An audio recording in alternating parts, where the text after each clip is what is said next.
Buenos días, es un privilegio poder estar con todas las personas que se conectaron y también con aquellas que van a ver este video. Eh, Antes que nada, y para que sepamos, estamos trabajando en el libro de Gálatas. ah, y en este libro, pues, tenemos una clara referencia a la libertad de los cristianos y hemos sido muy metódicos y muy puntuales en las cosas que hemos estado estudiando. Pero a veces cuando uno está tan cerquita al árbol, no ve el bosque. Y quería que viéramos un poquito el bosque. Entonces voy a hacer un recorrido de qué es lo que está diciendo Pablo para poder llegar al capítulo 2 en el versículo 11. Porque Pablo llega a a este versículo después de haber establecido algo que le da la propiedad o la autoridad para poder hacer lo que dice a partir del versículo 11. Entonces, lo primero que nosotros tenemos que, si ustedes quieren, por favor, regresen en sus Biblias al primer capítulo. Del versículo 1 al versículo 5, él está hablándonos de cuál es el Evangelio y establece exactamente lo que es el Evangelio. Que Dios el Padre y el Señor Jesucristo habían decidido, tuvieron un plan desde antes de la fundación del mundo para que todos nosotros fuésemos liberados del pecado y que esa liberación, esa salvación solamente la podía hacer el mismo Dios, porque nosotros con nuestro ego no íbamos a poderlo hacer. Con nuestra pecaminosidad no lo íbamos a poder hacer. Por lo tanto, lo que establece a Pablo como apóstol es que él estuvo con el Señor Jesús y el Señor Jesús le mostró cuál era el evangelio y que el evangelio era él mismo muriendo por los pecados de todos los hombres para que cualquiera que quisiera creer que él era el Señor que podía morir por el pecado tuviera la salvación. Entonces, estos primeros 6 versículos nos dice, este es el Evangelio. Luego, cuando sigue del versículo 6 al versículo 9, él habla de el Evangelio es único, no hay más Evangelio. El versículo 6 establece y el versículo 6 perdón, establece claramente que existe un solo evangelio y que ese evangelio está establecido sobre la gracia de Dios. Y la gracia de Dios se manifiesta al haber entregado a Jesús como su hijo. Permítame un segundo que creo que sería mejor si les comparto.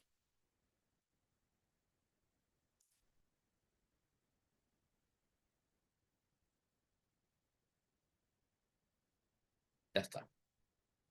Entonces, si ustedes ahora pueden ver sí se puede ver Sí, señor. ok. Entonces voy a ampliarlo un poco para que puedan verlo mejor. Ahí está. Entonces, él establece en el versículo 6 que hay un solo evangelio y no hay un evangelio diferente. Hay un solo evangelio y ya está. En el 7 dice, hay algunos que quieren perturbar un evangelio y el evangelio es el evangelio de Cristo, que él ya había mencionado aquí, el evangelio de aquel que murió por nuestros pecados para librarnos del presente siglo malo. Ok. Entonces, lo que él establece es, hay un solo evangelio. Y luego dice, ese evangelio eh, viene de parte de la revelación del Señor mismo. Es algo que Dios mismo ha revelado y nos ha mostrado a nosotros que es el único evangelio. No hay más. En el versículo 10 dice, ese evangelio es lo único con lo cual nosotros podemos vivir una vida en la que agradamos a Dios. Cualquier cosa que se salga de ese evangelio por cualquiera que quiera pervertirlo, simple y llanamente estamos agradando a hombres. Cualquiera que enseñe alguna otra cosa que no sea el evangelio de la gracia, del regalo de Dios en Cristo Jesús, cualquiera que comparta un evangelio diferente quiere ser alabado. Ya está. Pero nosotros, los siervos de Dios, queremos agradar única y exclusivamente al Señor Jesús. Punto. Hasta ahí llegó. Ahora, en el versículo, del versículo 11 al versículo 17, empieza a establecer por qué el evangelio es la diferencia del evangelio real a cualquier otro evangelio. Y la diferencia magna es la revelación, es de Jesús el Cristo. Eso es lo que dice aquí en esta palabra. Es la revelación de Jesús el Cristo. Entonces, el evangelio es revelado por Jesús el Cristo. El hombre reveló el evangelio a mí. Y por eso yo sé que este evangelio es diferente a cualquier otro evangelio. Entonces, ¿dónde empieza el evangelio? Empieza en la voluntad de Dios. Miren el versículo 14. Le agradó a Dios. Entonces, todo empieza en la voluntad de Dios. Luego, lo que Dios hace es que toma la decisión de escoger a cada uno de nosotros, a cada uno de nosotros nos escoge, nos aparta aún antes de que nosotros nazcamos. Luego hace un llamamiento. ¿Por qué? Porque le agrada, porque quiere. Y aunque estamos apartados, Él no lo obliga. Primero hace un llamamiento. Y cuando la persona dice ciertamente yo quiero, entonces Él muestra, revela al Hijo en uno. ¿Qué significa eso? Coloca el Espíritu Santo en nosotros y por lo tanto nosotros podemos ver a Jesús como Señor en nuestra vida. Y cuando eso sucede, inmediatamente hay un propósito o sobre el cual Dios responsabiliza al hombre. En el caso de Pablo, es para que lo predique a los gentiles, a las etnias. Ese fue el propósito para Pablo. Entonces, esto no es algo que viene de hombres, y es lo que él está diciendo. Si el evangelio viniera de hombres, es muy probable que los hombres quieran ser seguidos, quieran ser imitados y quieran que todas las personas hagan como lo que ellos quieren. Pero como el evangelio viene de Dios, es revelado por Dios, significa que este evangelio es de Él y para nosotros es dado por Dios. Es lo que está diciendo. Eso es del versículo 11 al 17. Entonces, hay una serie de pasos que suceden en nuestra vida para que el evangelio se haga real y nosotros podamos tener una vida conforme a ese evangelio. A partir del versículo 18 hasta el 24, él sube a Jerusalén y ¿qué es lo que hace? Baja de Damasco hasta Jerusalén, dura 3 años en Damasco, baja a Jerusalén, o sube, perdón, a Jerusalén, y en Jerusalén se encuentra con Pedro y con Jacobo, o sea, el que nosotros conocemos como Santiago, que es hermano del Señor Jesús, se encuentra para ratificar que lo que él estaba enseñando escuchen bien, lo que estaba enseñando en Damasco era conforme al Evangelio. Si no, no sería ningún sentido. Luego de eso se va a Cilicia, al norte, a Cilicia y a Siria, o sea, Antioquía y a Tarso, y allá predica el evangelio que ya ha consultado con Pedro.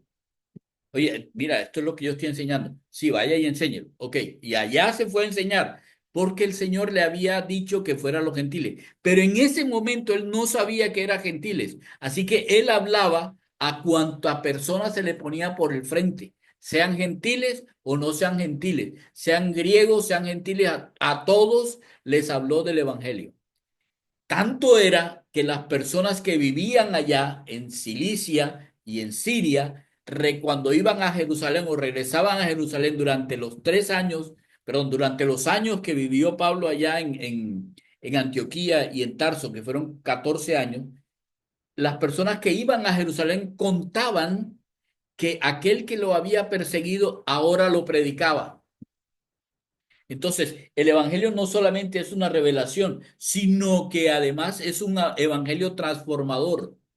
No es como cualquier evangelio de que yo me paso de una religión a otra, o sea, me paso de una serie de rituales y tradiciones a otra serie de rituales y tradiciones. No, es algo totalmente diferente y transforma a las personas. Y por último, por si acaso no querían no pensaban que era lo suficiente. Él, 14 años después de estar predicando el Evangelio y de todo el testimonio que tenía de esta parte, última parte del capítulo 1, después de 14 años regresa a Jerusalén para reunirse con todos los apóstoles que estaban en Jerusalén, que es lo que se conoce como un concilio. Ahora, ¿por qué quería conciliar Pablo? Bueno, la primera parte de lo que era la conciliación es que él piensa, bueno, miren esta bendición. Se trae a Tito y se trae a Bernabé. Bernabé ya lo conocían en Jerusalén, pero se trae con ellos a Tito, un griego. Entonces viene con Bernabé, que es un judío, y viene además con un griego que se llama Tito. Y con ambos llega a Jerusalén para esta conciliación que quiere hacer con los de reputación, los de cierta reputación. Entonces, ¿qué es lo primero? Bueno, quiero que Bernabé y quiero que Tito escuchen que lo que yo estoy predicando allá entre los gentiles, no a los gentiles, sino entre los gentiles, es el Evangelio de Cristo. Entonces, no quiero correr en vano y por esa razón se lo voy a mostrar. Lo primero que va a conciliar es el Evangelio y concilia el Evangelio con todos esos y entiende, todos entienden, no, no es la circuncisión la que lo hace a uno cristiano, no, ya no es el antiguo pacto, ya no es la antigua ley. Hay una libertad que todos tenemos en Cristo y no hay que escuchar a aquellos que se hacen pasar por hermanos para volver a las personas a esclavizarlas en las cosas que eran las antiguas, las del judaísmo, la de la circuncisión.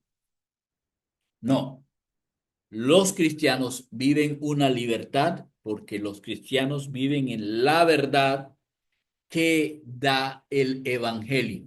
El Evangelio es la verdad, donde es Cristo Jesús. Y si ustedes se dan cuenta aquí, esta libertad que está aquí, la tenemos en el Mesías Cristo Jesús.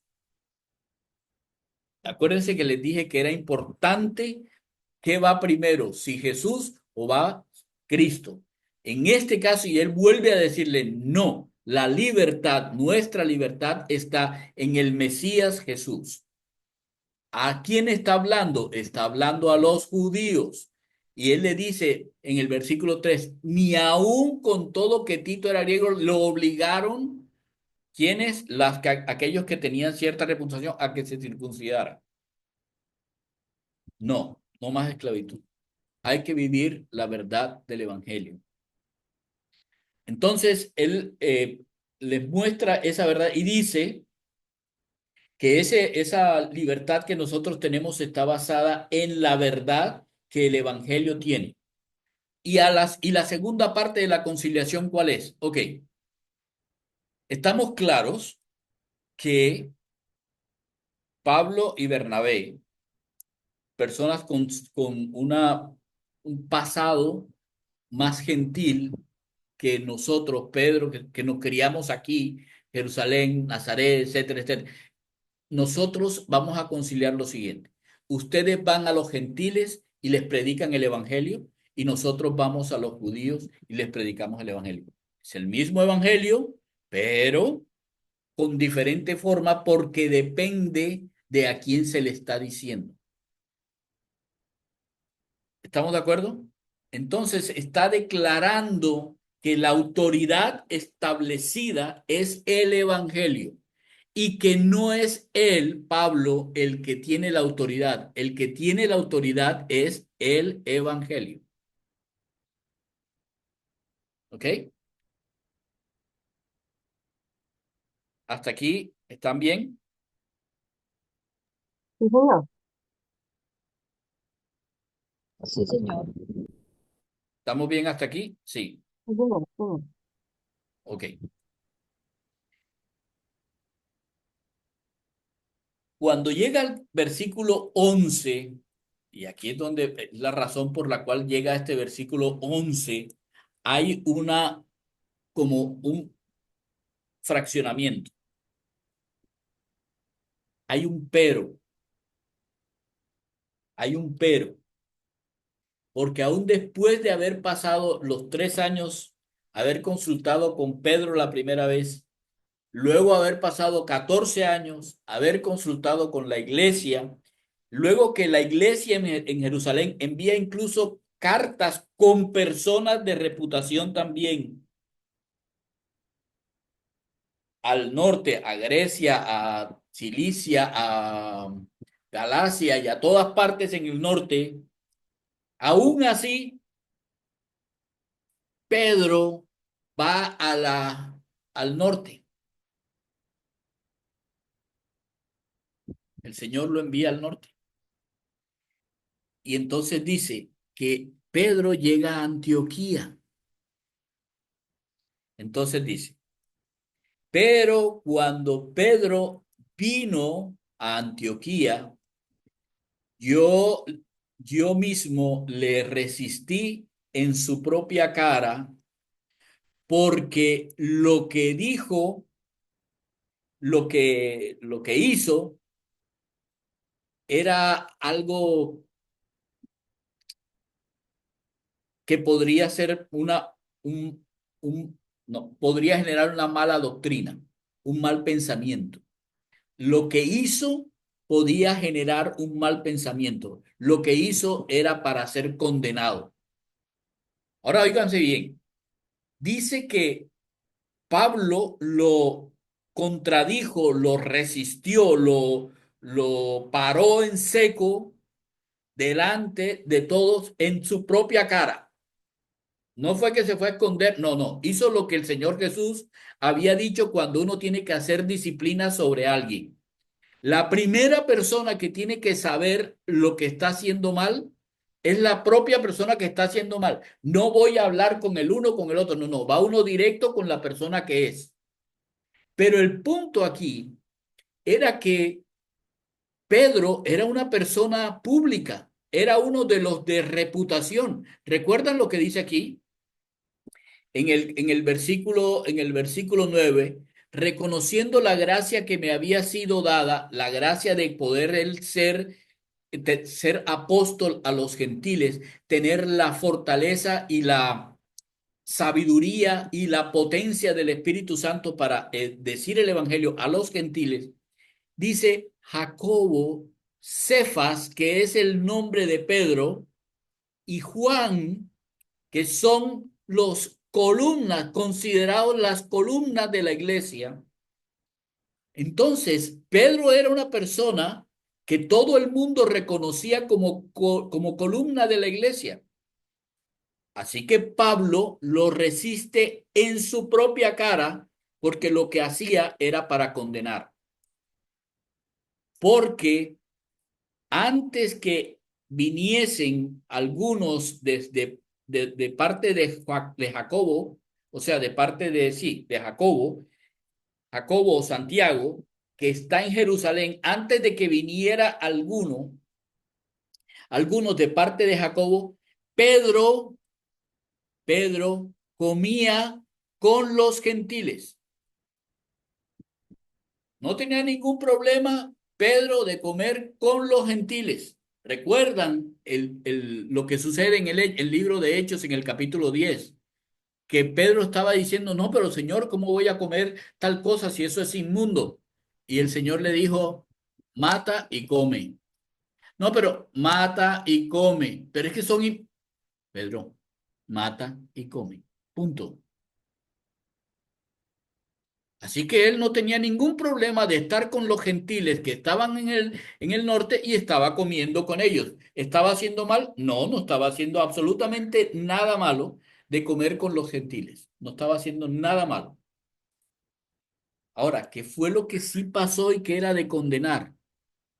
Pero después de que vinieron los judíos, miren bien, después que vinieron esos algunos de parte de Jacobo, que estaba en Jerusalén, después que vinieron, él, dos palabras, primero se retraía y luego se apartaba.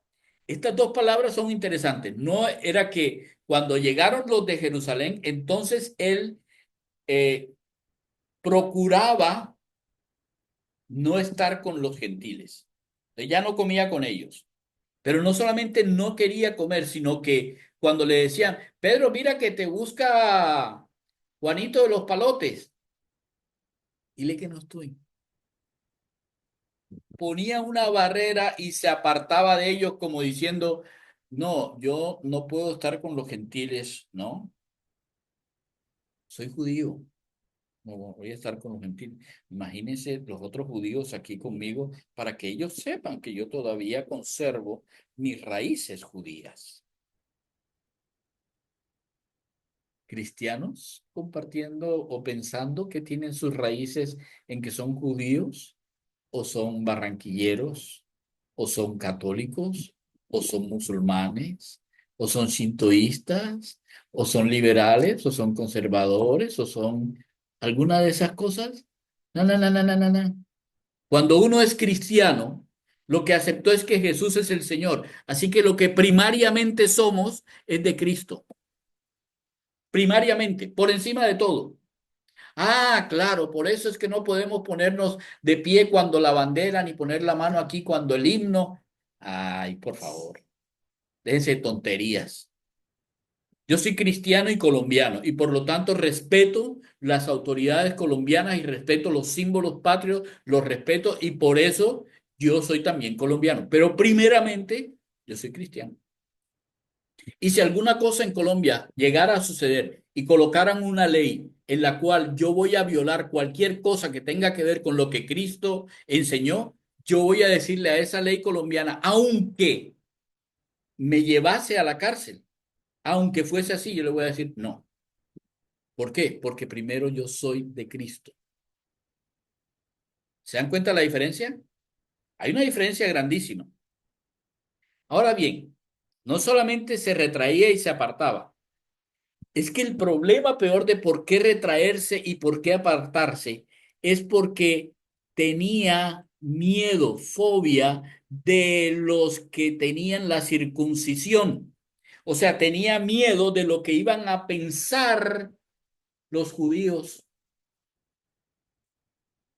digo los circuncisos, o sea, los judíos circuncisos. Tenía miedo. ¿Y nosotros por qué tenemos que tener miedo de lo que la gente haga o deje de hacer? Si yo estoy obrando bien delante del Señor Jesús, ¿qué importa lo que los demás piensen? Ese no es mi problema. Oye, el problema real es que mi conciencia esté tranquila delante de aquel que es mi Señor y de aquel que me va a juzgar, de aquel que tiene el poder para juzgarme. Eso sí es lo importante. Pero Pedro, por temor a lo que los judíos pudieran decir, ¿qué estaba pasando con Pedro en ese momento? Pedro estaba haciendo lo que dice aquí en el versículo 10 del capítulo 1. Estaba tratando de agradar a los judíos. O sea que como estaba tratando de agradar a los judíos, no estaba obrando como un siervo de Cristo. Eso es lo que era de condenar. Eso es lo que era de condenar. ¿Se dan cuenta cómo todo ver, aunque estamos mirando el árbol, tiene que ver con el bosque que hasta ahora hemos visto? Ahora sí, tiene sentido el hecho de que Pablo hubiera hablado. Primero, el Evangelio tiene autoridad porque el Evangelio es revelado por el Señor Jesús. Y segundo, tiene autoridad porque fue ratificado por todas las personas que realmente habían estado con el Señor Jesús en vida con el Jesús Cristo. Y por esa autoridad es que lo que hizo Pedro era de condenar. ¿Estamos? Miedo. Ah, esta palabra es una palabra tremenda. ¿Cuántas veces el Señor dice, no teman, no teman, no teman, no teman? El miedo es una herramienta poderosa en manos del diablo. Por el miedo, él puede establecer un montón de cosas en la vida nuestra que no son reales. Por favor, si vamos a temer a alguien, temámosle a Dios. Ese es el principio de la sabiduría. Témele a Dios. en otra parte dice, teme a aquel que puede coger tu alma y mandarla al infierno. A ese es al que hay que temerle. Los otros,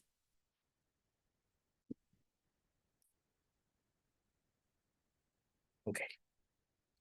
Entonces ahora ya sabemos, tenía miedo de los de la circuncisión. Y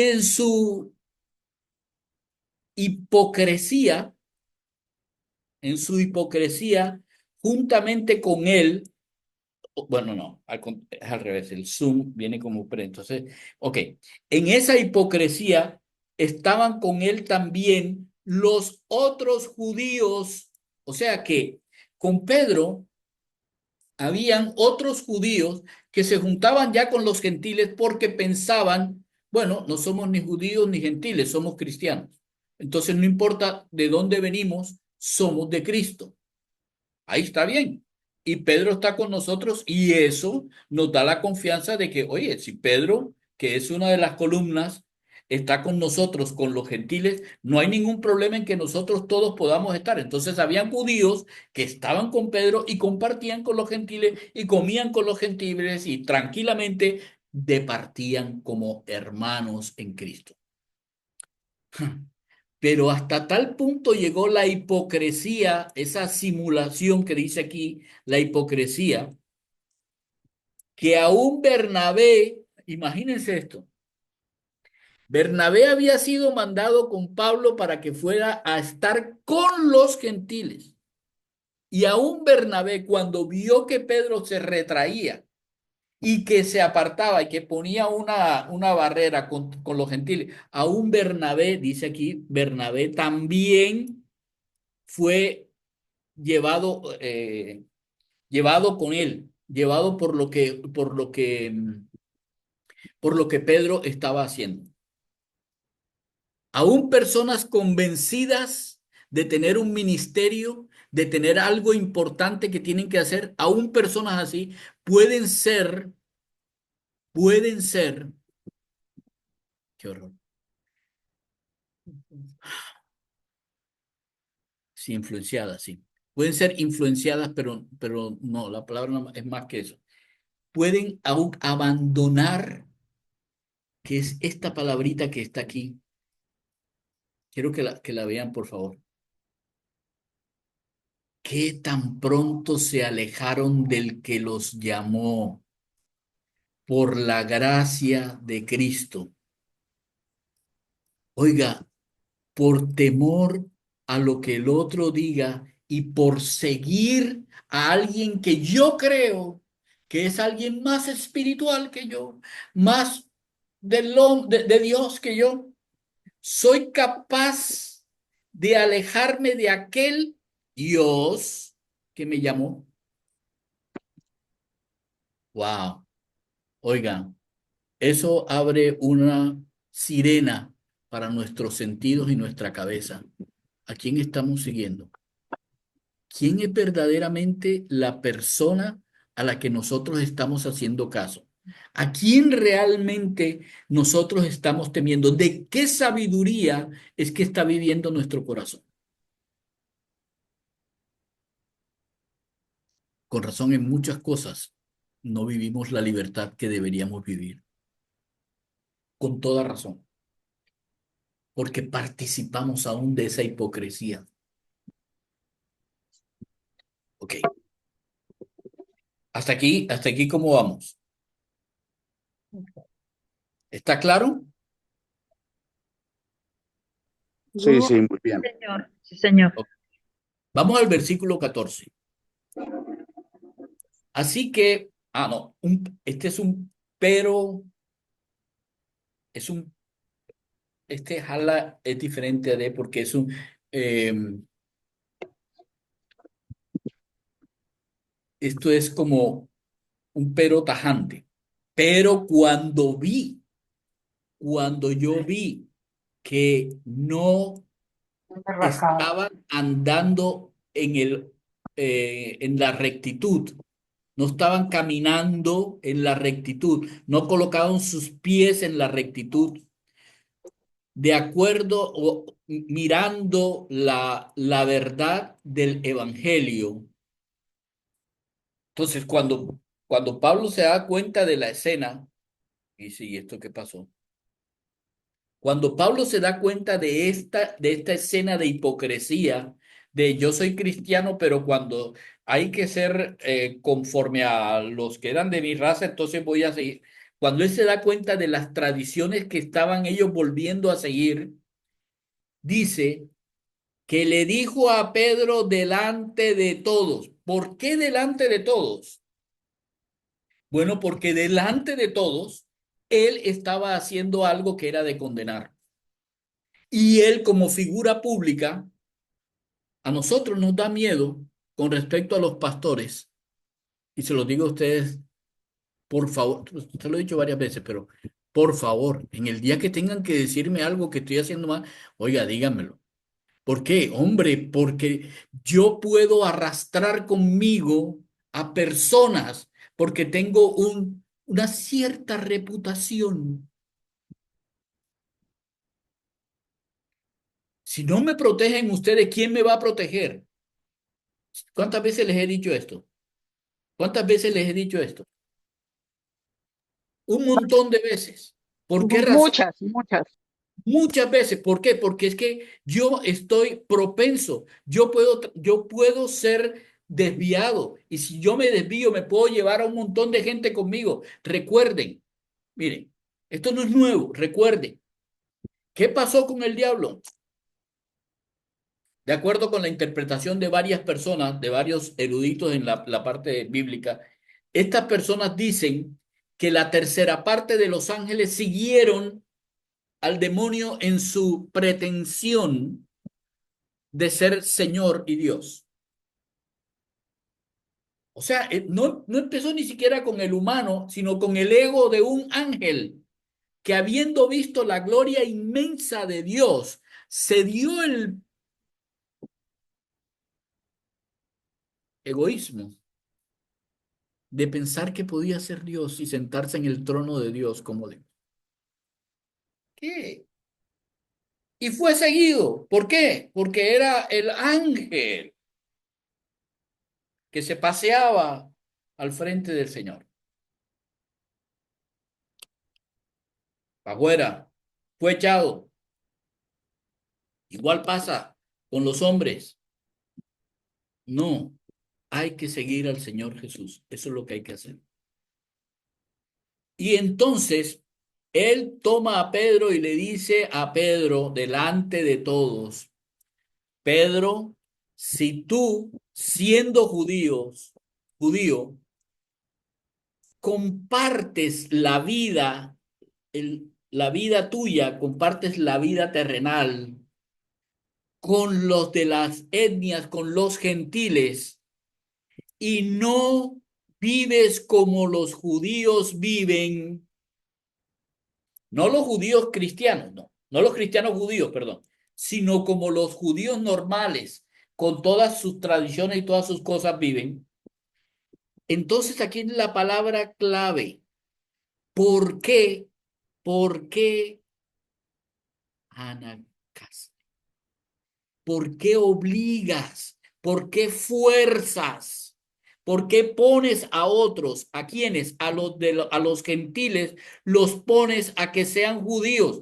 Si tú, siendo judío, vives como los gentiles, tú podrías vivir como los judíos porque tú eres judío, pero tú como judío no vives como los judíos, sino que vives como los gentiles porque comes con los gentiles, andas con los gentiles, estás en Antioquía de los gentiles. ¿Por qué tú quieres obligar a los gentiles que son de Antioquía, que son de aquí, quieres obligarlos a que vivan como judíos? Y esta es la palabra obligación. ¿Por qué obligas? ¿Por qué fuerzas? ¿Por qué tienen que? Eso no es lo que enseñó. Y le dice, nosotros judíos de nacimiento, judíos que nacimos siendo judíos, y no somos pecadores de entre los gentiles.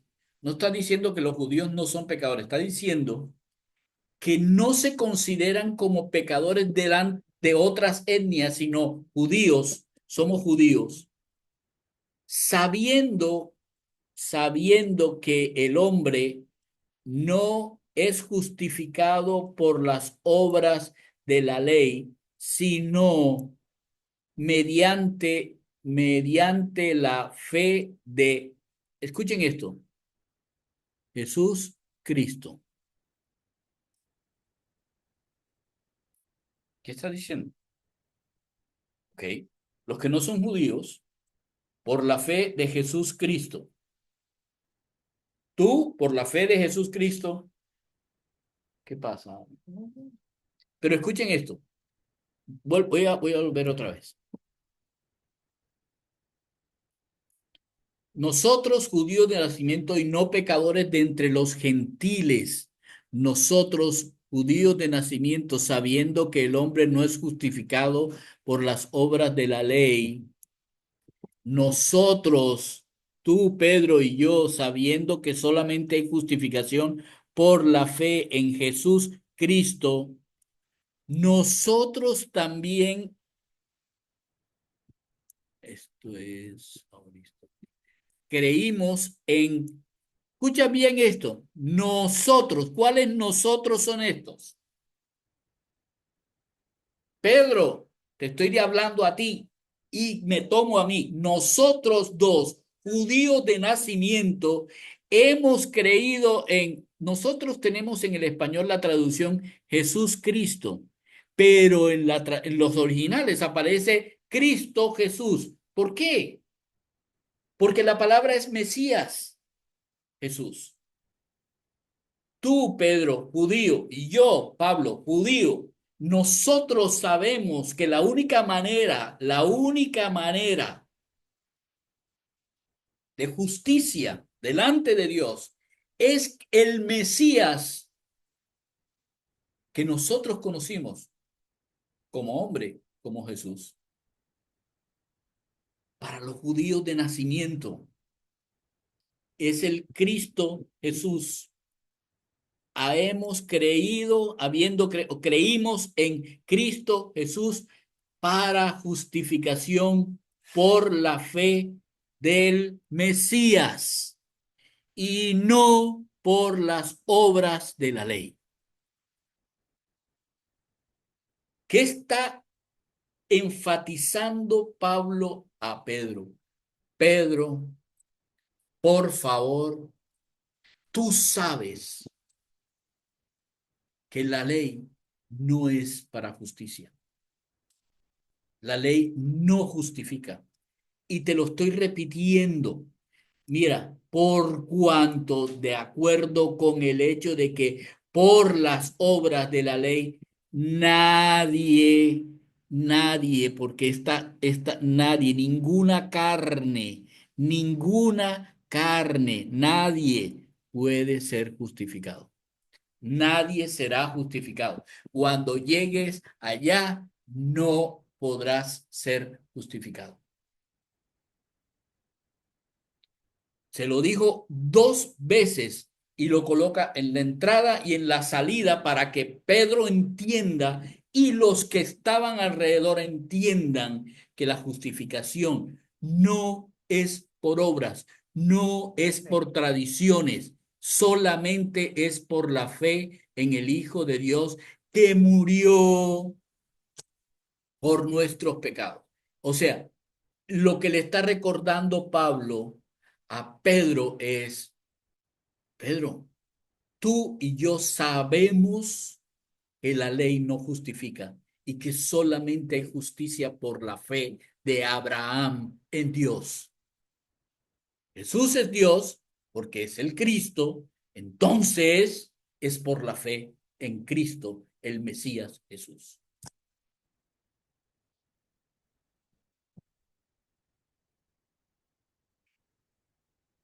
Miren bien, el versículo 16 le indica a Pedro, Pedro, el hombre no es justificado por las obras de la ley. Y luego llega al versículo, ¿qué es? 16, en la última parte, y le vuelve y le repite, por cuanto por las obras de la ley nadie será. Primero, el verbo aquí es una Es un tenso, ¿qué? Una conjugación. En este es una conjugación presente. Esta es una conjugación en presente. Ahora, el hombre, tú sabes que el hombre no es ahora justificado, pero también debes saber que en el futuro tampoco, tampoco será justificado. En el futuro tampoco. Este verbo está en futuro. O sea, ni ahora ni cuando llegue el juicio vas a ser justificado, sino por la fe en Cristo, no por las obras. Y más, aparte de eso, o además de eso, si nosotros deseando ser justificados en Cristo, nosotros también, o sea, a ver, ¿qué está diciendo? Por el hecho de que estamos buscando, deseando ser justificados en Cristo, lo que estamos diciendo es que nosotros nos hallamos a nosotros mismos como pecadores. Somos hallados pecadores. ¿Por qué? Porque si no fuéramos pecadores, pues ¿por qué estaríamos buscando justicia? Pero como nosotros buscamos justicia en Cristo, significa que también somos pecadores, pero de entre los judíos, dentro de los judíos. Así que la pregunta es, y entonces eso hace que el Mesías sea alguien que, diáconos, que sea ministro del pecado, del pecado.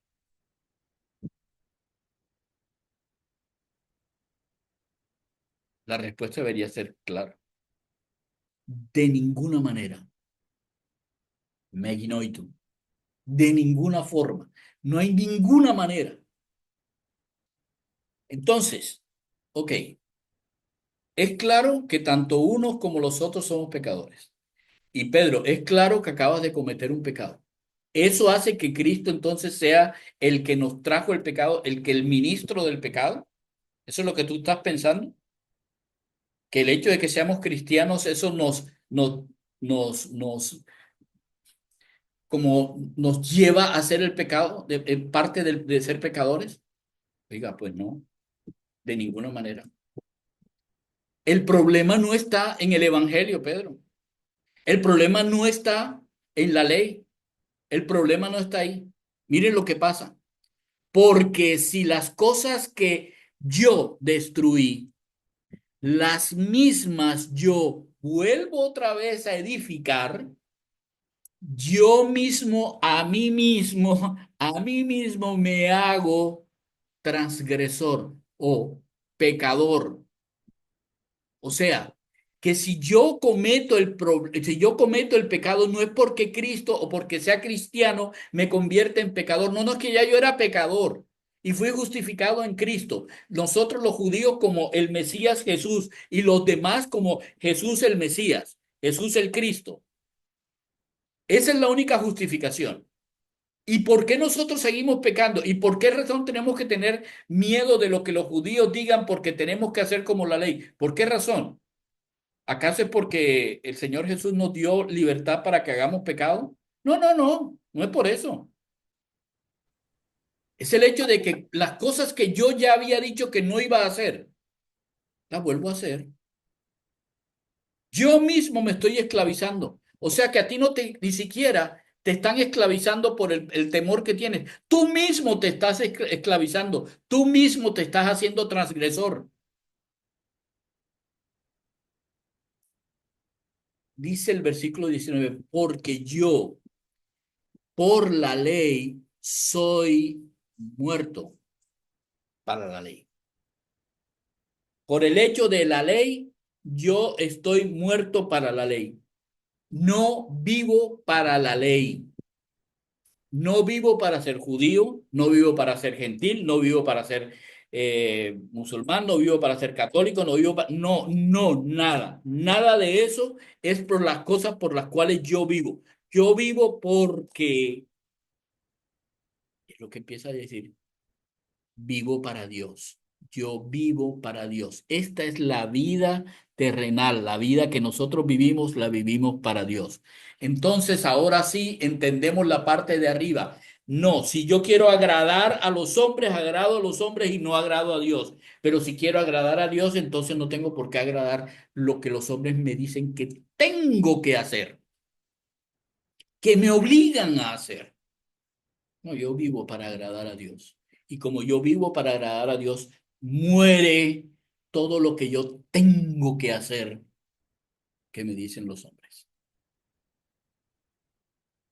Si esto que deseché, yo lo vuelvo a construir, pues es la culpa mía. Porque ya Dios me dijo que la manera es vivir para Él y ser libre de todo esto. Así de sencillo. Eso dice el versículo 19. O vivo para las cosas de la ley, o vivo para mis tradiciones, o vivo para Dios. Pero ya yo tomé la decisión de vivir para Dios. Entonces no tengo por qué construir cosas con las cosas de los hombres.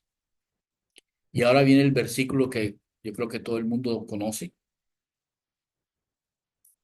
Con, con Cristo, juntamente con Cristo, estoy crucificado.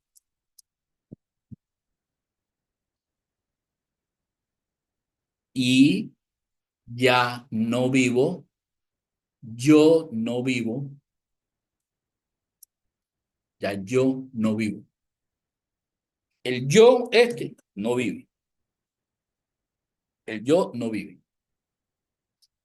Más, pero Cristo vive. ¿Dónde? En mí.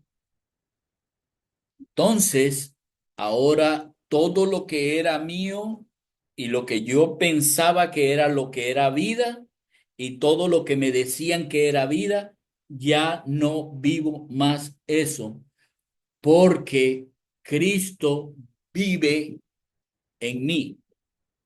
Es Él ahora quien gobierna mi vida. Él es el que gobierna mi vida.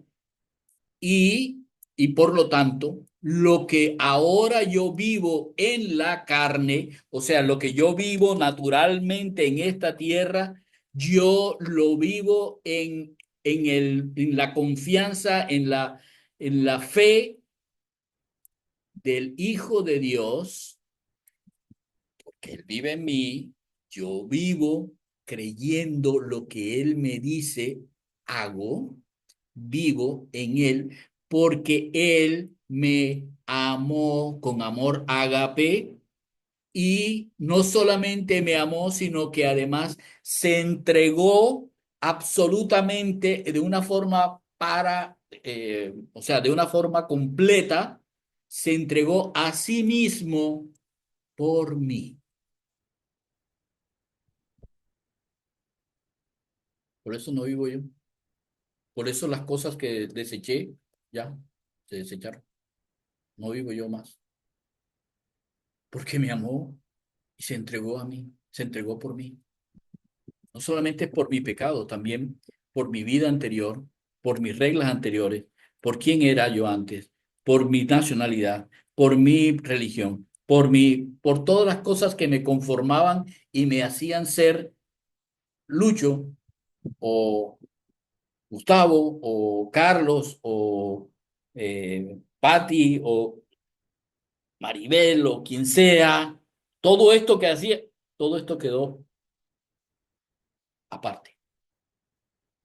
Ahora vivo en lo que Dios, el Señor que vive en mí, dice que viva. Eso es lo que dice. ¿Y yo cómo puedo estar seguro de que eso es lo mejor? Porque el amor de Él fue tan grande que se vació completamente, se entregó completamente por mí.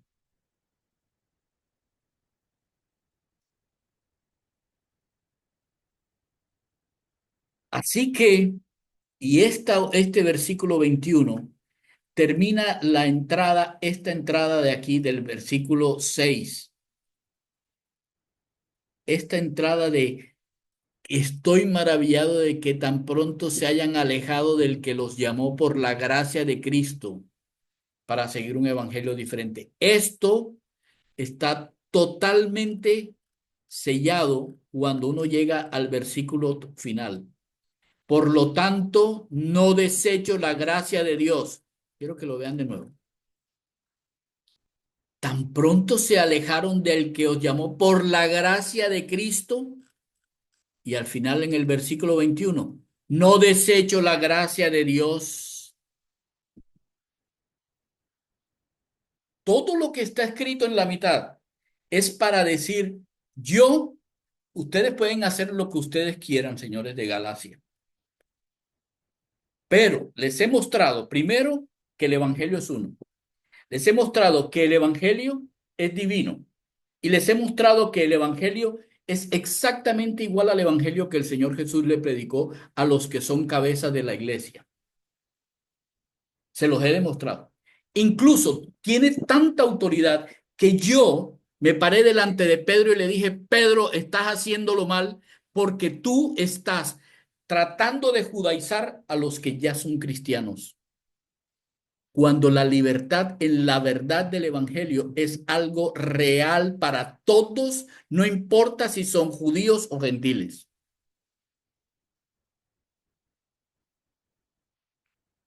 No desecho la gracia de Dios, porque si la justicia mía fuera por lo que tengo que hacer, pues entonces Cristo murió por nada. Es lo que dice el versículo 21, mírenlo aquí. Porque si las cosas que... este no es, perdón. Porque no desecho la gracia de Dios, porque si por la ley fuese la justicia, entonces sobraría la muerte de Cristo, el que Cristo muriera, sobraría. Y claro, les digo, si tú crees, en serio, si tú crees que tu salvación está en María, ahí para que murió Cristo. Si tú crees que orando te salvas y que orando tú puedes vivir una vida diferente y tener un evangelio diferente, ¿para qué murió Cristo? Si ya con oración ya. Si tú crees que haciendo penitencia y yendo hasta Monserrate, crees que con eso ya tienes la salvación, pues ¿para qué murió Cristo? Si tú crees que obedeciendo al pastor de la iglesia, de la gran iglesia, no sé, internacional del Espíritu Santo con toda la... y siguiendo al pastor y lo que el pastor hace y dice que tienes que hacer, ¿con eso te salva? ¿Para qué murió Cristo? Si diezmando te salva, ¿para qué murió Cristo? No, no, no. El Señor no murió por eso. El Señor murió primero que todo porque te ama. No hay amor más grande que el que uno dé la vida por los que ama. No hay amor más grande que eso. Y Él te ama, nos ama y dio su vida por nosotros. Nadie más podía hacer eso. Nadie más. Nadie más podía pagar por el pecado. Nadie más podía morir sin pecado por aquellos que hemos pecado. Eso fue lo que le recordó Pablo a Pedro. Pedro, lo que estás haciendo es algo de condenar. Estás negando al Cristo que murió por ti, por miedo a las tradiciones de los judíos. Bueno, la enseñanza para nosotros es, tenemos la libertad de saber la verdad del Evangelio, lo cual significa que no hay ataduras para los que están en Cristo, porque todas las ataduras fueron destruidas en esa cruz. cuando Él murió. Dejémonos de tener miedo por las cosas que nos quieren meter. No. Vivimos para un Señor que nos amó y murió por nosotros. Vale la pena vivir. Vale la pena desechar las cosas que éramos antes. Vale la pena ser cristiano. Un beso fraternal desde Barranquilla.